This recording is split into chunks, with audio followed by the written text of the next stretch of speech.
আসসালামু আলাইকুম সবাইকে। ভাইয়া কি অবস্থা সবার? আশা করছি তোমরা সবাই ভালো আছো।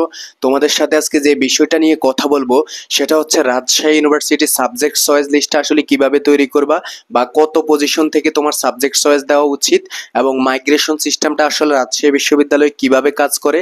সো মাইগ্রেশন সম্পর্কিত কিন্তু A to Z সকল বিষয় নিয়ে ভাইয়া এই ভিডিওতে কথা বলবো এবং কথা বলবো মেরিট পজিশন, অর্থাৎ তোমার কত মেরিট থাকলে তোমার কোন সাবজেক্টটা আসলে আসার সম্ভাবনা রয়েছে এবং তোমার মেরিট কয়টা দেয় রাজশাহী ইউনিভার্সিটিতে এবং গণবিজ্ঞপ্তি দেয় কিনা, আসলে গণবিজ্ঞপ্তি সম্পর্কিত যে তথ্য আছে ওইটা নিয়েও কথা বলবো। সো তোমাকে একটু ধৈর্য সহকারে এই ভিডিওটি প্রথম থেকে শেষ পর্যন্ত দেখতে হবে।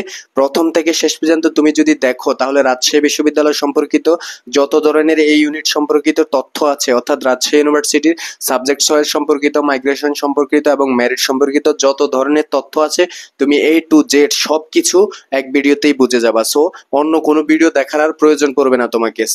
তাই তোমাকে অবশ্যই প্রথম থেকে শেষ পর্যন্ত দেখতে হবে। ভিডিওটি যখন স্কিপ করে করে দেখবা তুমি, ভাইয়া কোনো একটা টপিক বা কোনো একটা ট্রিক্স তখন মিস করলে কিন্তু ভাইয়ার দোষ দিতে পারবা না যে ভাইয়া এটা বুঝিনি, বা কমেন্ট করতে পারবা না উল্টাপাল্টা। সো তোমাকে দেখতে হবে প্রথমে সাবজেক্ট চয়েসটা আসলে কিভাবে দিতে হবে রাজশাহী বিশ্ববিদ্যালয়ে। আসলে তোমার সাবজেক্ট চয়েস কিভাবে দিতে হবে, সাবজেক্ট চয়েসের কিন্তু একটা ডেট প্রকাশ হয়েছে 26 থেকে অর্থাৎ 31 তারিখ পর্যন্ত কিন্তু সাবজেক্ট চয়েসের ডেটটা প্রকাশ হয়েছে। সো তোমরা কিন্তু এর মধ্যেই সাবজেক্ট চয়েসটা দিতে হবে। সো প্রথমে যদি দেখো ভাইয়া, সাবজেক্ট চয়েসের দিক থেকে তুমি প্রথমে ল রাখতে পারো। যাদের পজিশন মোটামুটি ভালো আছে, 80 থেকে 100-এর মধ্যে মোটামুটি আশা করা যায় ল চলে আসবে। প্রথমে ল রাখতে পারো, কারণ মোস্ট ডিমান্ডেবল সাবজেক্ট হচ্ছে রাজশাহী ইউনিভার্সিটিতে ল। এরপরে হচ্ছে ল অ্যান্ড ল্যান্ড অ্যাডমিনিস্ট্রেশন রাখতে পারো। এটা যাদের 120-25 বা 130-এর মধ্যে আছে তোমাদের চলে আসার সম্ভাবনা অনেক বেশি ভাইয়া। এরপর হচ্ছে ইকোনমিক্স রাখবা, তারপর হচ্ছে পলিটিক্যাল সায়েন্স রাখবা। সো এই উপরের সাবজেক্টগুলো কিন্তু টপ সাবজেক্ট এবং মোস্ট ডিমান্ডেবল সাবজেক্ট, তাই আমি উপরে রেখেছি। মোস্ট অফ দ্য শিক্ষার্থীরা এই 4টা সাবজেক্ট সবাই মূলত এক রাখে বেশিরভাগ ক্ষেত্রে। এই সাবজেক্টগুলোকে এদিক সেদিক করে না বেশিরভাগ ক্ষেত্রে।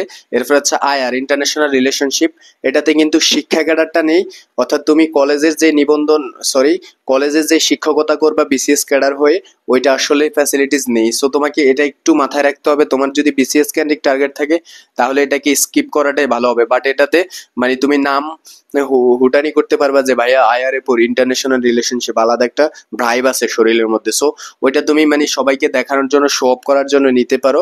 বাট এটারও ফ্যাসিলিটিস আছে, বাট শিক্ষা ক্যাডারটা নাই বাংলাদেশের প্রেক্ষিতে। তুমি আসলে এই বিষয়টা একটু মানতে হবে। এরপর হচ্ছে সোশিওলজি, মোস্ট ডিমান্ডেবল কিন্তু একটা সাবজেক্ট। সোশিওলজি, সমাজবিজ্ঞানের চাহিদা এখন বর্তমানে অনেক অনেক বেশি। সো তোমাকে এই বিষয়টা মাথায় রাখতে হবে। রাজশাহী ইউনিভার্সিটির সমাজবিজ্ঞান যে বিভাগে পড়ো না কেন, তুমি সমাজবিজ্ঞানকে আলাদা প্রায়োরিটি দিতে হবে। এরপর হচ্ছে পাবলিক অ্যাডমিনিস্ট্রেশন, তাও শিক্ষা ক্যাডারটা নাই তোমার, ওই যে আলাদা ব্রাইব তৈরি করবে বা তোমার মধ্যে একটা মোড তৈরি করবে। সো তুমি মাথায় রাখতে হবে এই বিষয়গুলো কিন্তু শিক্ষা ক্যাডার নেই। চাইলে তুমি এইভাবেই কিন্তু ভাইয়ার মতো চয়েস দিতে পারো। আর সবার চয়েসের সাথে যে ভাইয়ার চয়েস মিলবে না, বিষয়টা কিন্তু এরকম নয়।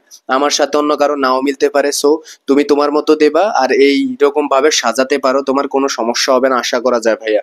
এরপর হচ্ছে দেখো বাংলা, তুমি যখন বাংলাটা রাখবা, বাংলাটার কিন্তু ভালো একটা ফ্যাসিলিটিস আছে, শিক্ষকতা করতে পারবা বা প্রফেশনাল বা যেই সাবজেক্টিভ ফ্যাসিলিটিস গুলো রয়েছে অবশ্যই বাংলা থেকে নিতে পারবা। তাই বাংলাকে 8 নম্বরে রেখেছি। জার্নালিজম, তাও শিক্ষা ক্যাডারটা নেই, বাকি ফ্যাসিলিটিস আছে। সাংবাদিকতা যে পেশাটা আছে ওইটার সাথে জার্নালিজমের খুব গভীর সম্পর্ক, তোমরা নিশ্চয় জানো। সো জার্নালিজমকে তোমরা রাখতে পারো বা আরো নিচেও রাখতে পারো। হিস্ট্রিকে উপরে দিতে পারো যদি তোমার বিসিএস ক্যান্ডিক বা গভর্নমেন্ট জব ক্যান্ডিক কোনো আসলে ফ্যাসিলিটিস দরকার পড়ে। সো হিস্ট্রি রাখবা তোমরা 10 নম্বরে। সোশ্যাল ওয়ার্ক চাইলে রাখতে পারো 11 নম্বরে। আইআর অর্থাৎ ইন্টারন্যাশনাল রিলেশনশিপ। এরপরে যে ইসলামিক, এটা ইসলামিক নয়, এটা হচ্ছে library information science and library management, philosophy. এরপর হচ্ছে Islamic history and culture, Islamic studies, anthropology, folklore, Arabic. এরপর সংস্কৃত, এটা কি পার্সিয়ান ল্যাঙ্গুয়েজ, আর হচ্ছে উর্দু। সো তোমার কিন্তু মোটামুটি এইরকম ভাবে সাজালে মোটামুটি ভাইয়া ভালো একটা তুমি সাবজেক্ট পাবা যদি তুমি টপ পজিশন করে থাকো আগে ভাগে। সো তোমাকে মাথায় রাখতে হবে তুমি আসলে কোন সাবজেক্ট গুলো ডিজার্ভ করো, ওই সাবজেক্ট গুলোকে কিন্তু একটু আগে দিতে হবে। সো তোমাকে এই বিষয়টা মাথায় রাখতে হবে। আর সাবজেক্ট চয়েস সম্পর্কিত কিন্তু আরো একটা ভিডিও আছে ভাইয়াদের চ্যানেলে, সো অবশ্যই তুমি চাইলে কিন্তু দেখে আসতে পারো। সো খুঁটিনাটি বিষয়গুলো আলোচনা করেছি, যেমন আইআর এর আসলে ভবিষ্যৎ বা আইআর এর ফ্যাসিলিটিস কি, সোশিওলজি পড়লে কি ফ্যাসিলিটিস পেতে পারো, এরপর হচ্ছে বাংলাকে কেন 8 নম্বরে রাখা উচিত তোমার। সো এইসব বিষয় নিয়ে কিন্তু কথা বলছি, তুমি যদি একটু চ্যানেল ঘাটাঘাটি করো তাহলে অবশ্যই পেয়ে যাবা। সো তোমাকে বিষয়টা মাথায় রাখতে হবে। এইরকম ভাবে কিন্তু তুমি চয়েস দিতেই হবে, বিষয়টা কিন্তু এরকম নয়, তুমি চাইলে কিন্তু অন্যভাবে দিতে পারো। সো আমি কিন্তু এভাবে দিয়েছি, মোটামুটি সাবজেক্ট মোস্ট অফ দা শিক্ষার্থীরা মোটামুটি এইভাবে দেয়। দুই একটা সাবজেক্ট এলোমেলো হতে পারে, তোমার পছন্দর কি কিন্তু ভিন্নতা হতেই পারে ভাইয়ার সাথে, সো তোমাকে মাথায় রাখতে হবে ওই বিষয়টা। আর এটা হচ্ছে মাইগ্রেশন, ভাইয়া মাইগ্রেশন কেমনে হয়?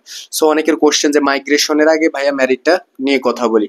সো তোমাদের সাবজেক্ট চয়েস কারা দিবা? অন্তত যাদের 3000 থেকে 3500 আছে তোমরা সবাই সাবজেক্ট চয়েস দিবা। ভাইয়ার কলম উলে না, সো একটু প্রবলেম হয়েছে কলমে, যাই হোক।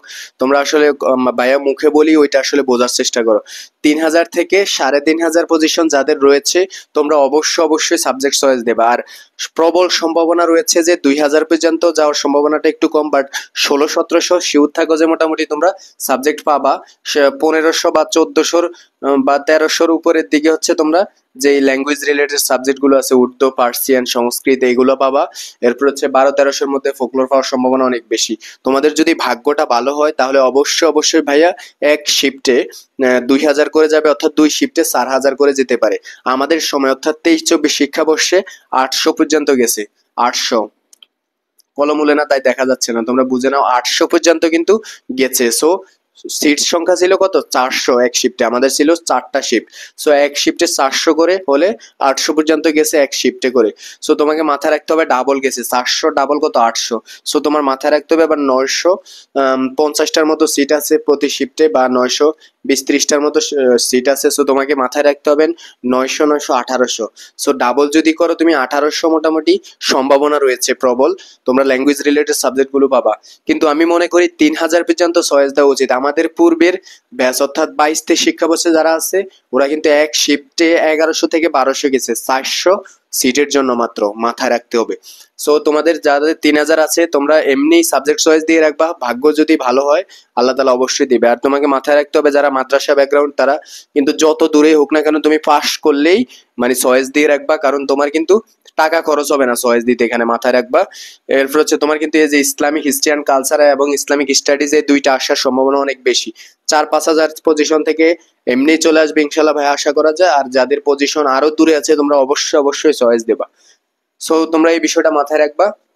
আর মেরিট, মেরিট কয়টা দেয় ভাইয়া? এখানে 5 থেকে 6টা মেরিট অবশ্যই দেবে রাজশাহী ইউনিভার্সিটি, 8-9টাও দিয়ে থাকে। সো তোমাকে মাথায় রাখতে হবে মেরিট সিস্টেমটা কিরকম হয়। প্রথম এরকম ভাবে সবাই চয়েস দেবা, চয়েস দেওয়ার পর 16 তারিখে একটা মেরিট পাবলিশ করবে, অর্থাৎ আগামী মাসের ঈদের পর 16 তারিখে পাবলিশ করলে তোমরা দেখা গেছে 900 পর্যন্ত তোমাদের কি মানে প্রথম চয়েসে মানে টিকেছে, বা প্রথম চয়েসে যাদের মেরিট আসবে 600 পর্যন্ত হয়তো মেরিট আসবে। আর যারা পিছনে আছে 1400-1500 বা 1000-এর উপরে তাদের কিন্তু একটা ওয়েটিং দেখাবে যে এই সাবজেক্টে এত ওয়েটিং রয়েছে, ডাব্লিউ দিয়ে দেওয়া থাকবে তোমার মানে ওই সাবজেক্টগুলোর পাশে। সো তোমাকে মাথায় রাখতে হবে, একটু ধৈর্য ধরে থাকতে হবে। প্রথম মেরিটে 1000 পর্যন্ত টানলে ওখান থেকে কিন্তু সবাই ভর্তি হবে না, সো অন্তত 500 শিক্ষার্থী ভর্তি হলে আর 500 সিট খালি থাকবে, তার জন্য আরেকটা মেরিট দেবে। তখন কিন্তু আবার মনে করো 500 সিটের জন্য শিক্ষার্থী ডাকবে 1500, বা প্রথম মেরিট 1000 পর্যন্ত গেলে পরেরটা 1200-1300 যাবে, পরে এরকম আস্তে কিন্তু মানে আগাবে। সো তোমাকে মাথায় রাখতে হবে 1500, 1600 বা 1800 যারা আছো একটু ধৈর্য ধরে শেষ পর্যন্ত লেগে থাকলে অবশ্যই ভালো কিছু হবে তোমার জন্য। সো মেরিটের বিষয়টা গেলেও মেরিট কিন্তু 6-7টা দেবে। সো তোমাকে মাথায় রাখতে হবে। আরেকটা হচ্ছে মাইগ্রেশন নিয়ে কথা বলবো এবার।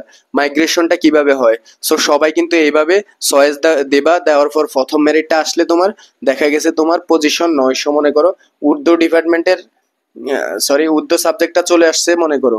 সো উর্দু সাবজেক্টটা চলে আসলে কিন্তু তোমার এখানে উর্দু দেখাবে যে সিলেক্টেড, আর বাকিগুলো কিন্তু ওয়েটিং দেখাবে। সো উর্দু কিন্তু তুমি সিলেক্টেড হয়ে গেছো, সো তোমাকে উর্দুতে এসে ভাইবা দিতে হবে এবং উর্দুতে এসে তুমি ভর্তি হতে হবে প্রথমে। অর্থাৎ তোমার যে সাবজেক্ট বাংলা আসলে তুমি বাংলাতে ভর্তি হতে পারবা, পরে মাইগ্রেশন হয়ে ল আসতে পারে, হয়তো কারো কারো আয়ার আসতে পারে, কারো সোশিওলজি আসতে পারে। সো নিচের গুলা কিন্তু আসবে না। তোমার মনে করো প্রথম আসছে ফোকলোর মনে করো, কিন্তু নিচের সব সাবজেক্ট তোমার ক্রস অর্থাৎ বাতিল হয়ে যাবে, এগুলো কিন্তু আর আসার সম্ভাবনা বিন্দুমাত্র নেই। সো তোমাকে মাথায় রাখতে হবে ফোকলোরের উপরের গুলো আসবে আস্তে। ফোকলোরের পরে অ্যানথ্রোপোলজি আসতে পারে, ইসলামিক স্টাডিজ আসতে পারে। তবে প্রথম যে সাবজেক্টটাই আসুক না কেন তোমাকে ওইটাতে ভাইবা দিতে হবে, ওইটাতে ভর্তি হতে হবে। আর অনেকে কোশ্চেন করো যে ভাইয়া আমাদের যদি প্রথম মেরিটে আসলে সাবজেক্ট না আসে তাহলে কি ভর্তি হতে হবে? না, তোমাদের ভর্তি হতে হবে না। তোমাদের যেই মেরিটে সিলেক্টেড অর্থাৎ তোমরা সিলেক্টেড হবা অর্থাৎ 2-3 মেরিট গেলে 1400-1500 যারা আছো তোমরা এমনি সিলেক্ট হয়ে যাবা। তখন কিন্তু তোমাদের এসে কিন্তু লো ক্লাস সাবজেক্টগুলোতে এসে প্রথম ভর্তি হতে হবে, পরে মাইগ্রেশন আস্তে আস্তে উপরের দিকে উঠবে। মাইগ্রেশনে কিন্তু কখনো নিচের দিকে যায় না ভাইয়া। তোমার যদি পাবলিক অ্যাডমিনিস্ট্রেশন আসে তাহলে কিন্তু নিচের এই যে বাকি যে 8 থেকে 22 পর্যন্ত সব সাবজেক্ট বাতিল হয়ে যাবে। অর্থাৎ তোমার কিন্তু মাইগ্রেশন পরে উপরের দিকে কাজ করবে। আর মাইগ্রেশনের ক্ষেত্রে হচ্ছে তোমার যখন সাবজেক্ট মানে চলে আসবে, সিলেক্টেড হয়ে যাবে, যেমন পাবলিক অ্যাডমিনিস্ট্রেশন বলো, আরবিক বলো, যেটাতে হোক না কেন, সিলেক্টেড হয়ে যাওয়ার পর তোমার কি হবে, মাইগ্রেশনটা অটো অন হয়ে যাবে। সো তুমি চাইলে বন্ধ করতে পারবা, আবার মানে না চাইলে বা তুমি এমনি রেখে দিলে তোমার এটা অটো অন থাকবে। সো তোমাকে মাথায় রাখতে হবে মাইগ্রেশনের ওই অপশন দেখা যাবে একটা, ওখানে অন অফ মানে দেখা যাবে। সো তুমি প্রোফাইলে ঢুকলে আর ইউ ওয়েবসাইটে তোমার প্রোফাইলে ঢুকলে মাইগ্রেশনের ইয়েটা দেখবা যে ওখানে অন আছে। সো তোমার 2-1টা মেরিট পরে দেখা গেছে সাবজেক্ট পরিবর্তন হবে। মাইগ্রেশন যখন তুমি অফ করে দেবা, তোমার পাবলিক অ্যাডমিনিস্ট্রেশন আসুক যেটাই আসুক প্রথম, তাহলে কিন্তু ওইটাতে স্টপ হয়ে যাবে। সো তোমার কাঙ্ক্ষিত সাবজেক্ট পাওয়া পর্যন্ত তুমি মাইগ্রেশন অন থাকতে হবে বা অন রাখতে হবে। এটা অটোমেটিক অন থাকে, বাট তুমি কিছুক্ষণ পর পর বা কিছুদিন পর পর চেক করবা যে আসলে অন আছে কিনা। সো তোমাকে এই বিষয়টা মাথায় রাখতে হবে, মাইগ্রেশন কিন্তু এভাবে কাজ করে। সো দিন শেষে শেষ পর্যন্ত যাইতে যাইতে তোমার উপরের দিকে ভালো সাবজেক্টগুলো আসবে। আর তোমার একটা বলে রাখি কথা, সেটা হচ্ছে তুমি দেখা গেছে আরবিক এখানে না দিয়ে তুমি আরবিক যদি 5 নাম্বারে দিয়ে দাও, তাহলে দেখা গেছে তোমার প্রথম মেরিট লিস্টেই তোমার আরবিক চলে আসছে। সো তোমার ডিজার্ভ ছিল কিন্তু সোশিওলজি।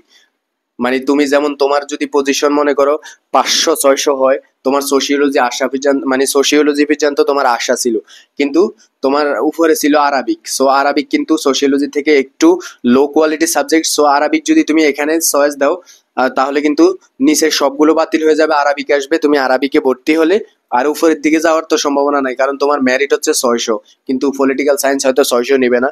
তো তোমাকে আরবিকে পড়তে হবে, সোশিওলজি পাবা না, এগুলোও পাবা না, কিছু পাবা না। সো তোমাকে একটু সিনসিয়ার হতে হবে, সাবজেক্টের কোয়ালিটি অনুযায়ী কিন্তু তুমি চয়েসটা দিতে হবে। এইভাবে কিন্তু ভালোভাবে বুঝিয়ে দিচ্ছি ভাইয়া। যদি কোনো সমস্যা থাকে অবশ্যই কমেন্টে জানাবে, এবং সাবজেক্ট চয়েস শুরু হলে আরো অনেক ভিডিও দেব, এবং রাজশাহী ইউনিভার্সিটিতে আসলে সাবজেক্ট চয়েস নিয়ে আরো বহু ভিডিও দেব, কিভাবে তোমরা মাইগ্রেশনের বিষয়গুলো কাজ করবা, কিভাবে চয়েস দেবা, কি এর মাধ্যমে চয়েস দিতে পারো। সো সকল বিষয় নিয়ে কিন্তু ভাইয়া আস্তে আস্তে ক্রমান্বয়ে যখন সাবজেক্ট চয়েস শুরু হবে তখন আস্তে আস্তে আলোচনা করব। তোমরা অবশ্যই ভাইয়ার চ্যানেলটি সাবস্ক্রাইব করে রাখবা, যে কোনো আপডেট সবার আগে পেয়ে যাবা ভাইয়া, কথা দিলাম।